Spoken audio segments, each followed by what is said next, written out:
अरे स्वप्नील, नको टाकू मांजराला चपाती. सारखं तू चपाती टाकत राहता, ते खात नाही, परत तसंच टाकून जाते ती बाहेर. थोडं खाल्ल्यावानी करते ती निघून जाते ती. हां, तू का पीठ आहे इथं डब्यामध्ये घरात? अरे डबा रिकामा पडला, आता उद्या तुम्हाला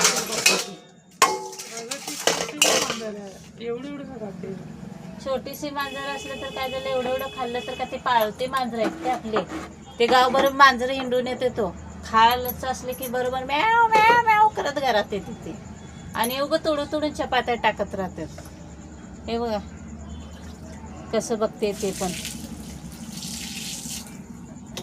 हा, नको टाकू मांजराला चपाती. बस करणं तर उद्या मी चपातीच देणार नाही तुला.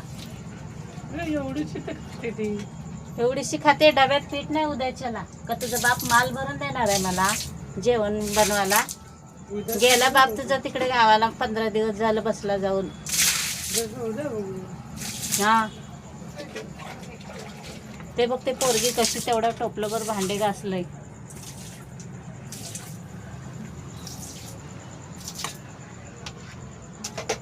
ह्याला काय नाही, नुसतं ते तोडून तोडून चपाती टाकतोय. घरात आपल्या राशन पाणी हाय नाही ते काय नाही त्याला.